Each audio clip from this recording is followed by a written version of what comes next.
Bismillah. Jadi berkaitan dengan madu ya, madu itu menjadi salah satu yang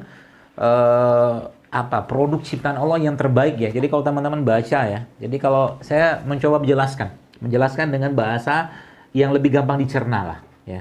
Kalau kita bicara asam amino segala macam itu teman-teman bisa baca. Tapi saya membaca gini, karena manusia, karena kata Allah dalam Al-Quran, walaqad khalaqnal insana min sulalatin min tin, kata Allah, kami ciptakan manusia dari tanah. Maka subhanallah ya. Bayangkan kalau seandainya ya, kita diperintahkan oleh Allah, wahai hambaku, ya, makalah daun dari pohon ini, misalkan gitu kan. Makalah daun dari pohon ini segala macam, ya setiap hari gitu kan. Ribetnya kita minta ampun kan.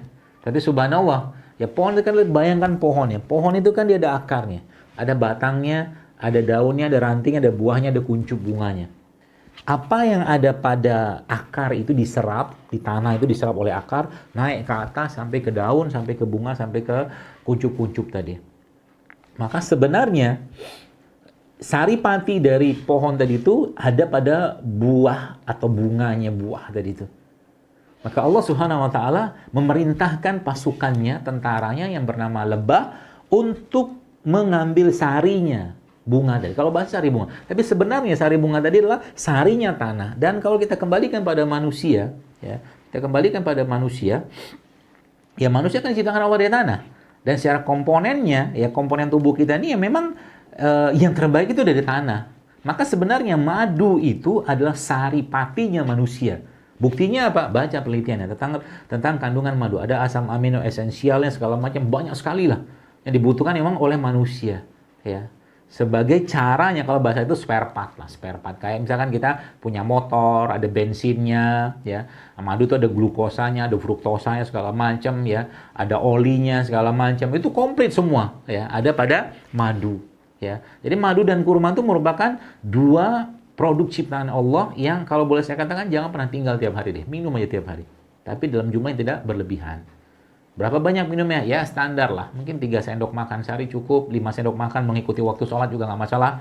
Ya, kurma, kalau Anda yang baca postingan saya di Instagram itu kan tentang bahwa ternyata ada spektrum warna tertentu yang ada pada kurma ajwa itu yang membuat sihir tidak bisa mati. Sebabnya Nabi SAW menganjurkan kepada kita untuk memakan kurma 7 butir di pagi hari. Jadi kalau ditanya apakah madu dan kurma itu boleh dimakan setiap hari, saya katakan boleh, nggak masalah. Asal jangan berlebihan. Ya, mungkin kalau ada orang-orang dengan penyakit tertentu seperti diabetes segala macam dikurangin saja. Kalau saya katakan kita mau ambil berkahnya aja. Ada orang cerita, coba baca penelitiannya, orang kena diabetes gara-gara minum madu, gara-gara makan kurma, nggak ada.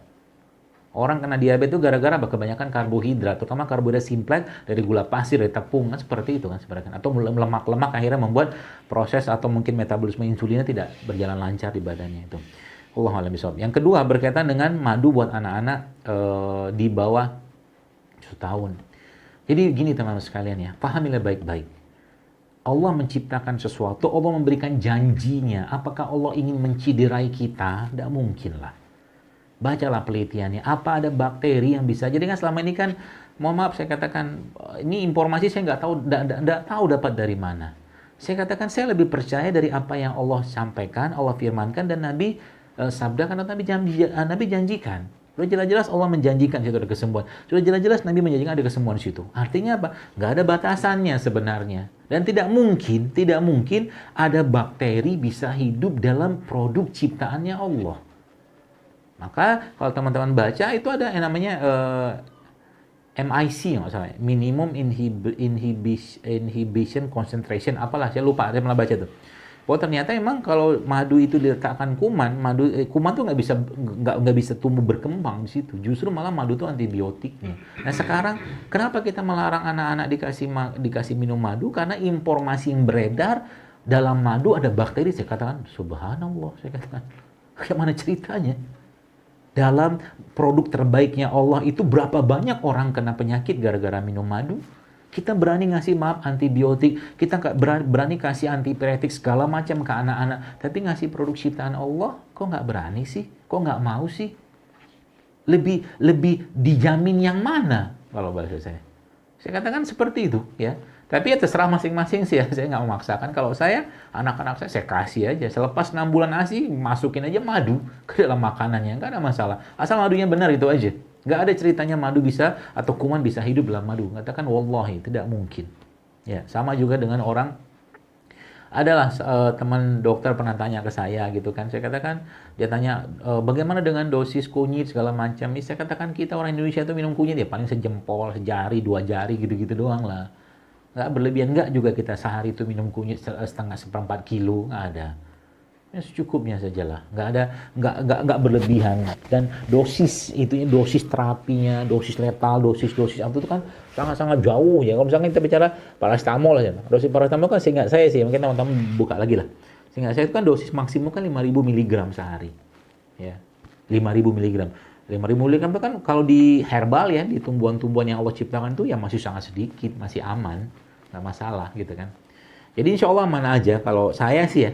Ya, tapi kalau tergantung, jadi kan namanya juga berpendapat sesuai dengan pemahaman. Ya, kalau ada yang mengatakan tidak boleh, silakan saja. Saya tidak mau berdebat. Tapi kalau saya lebih percaya pada Allah dan Rasulullah SAW.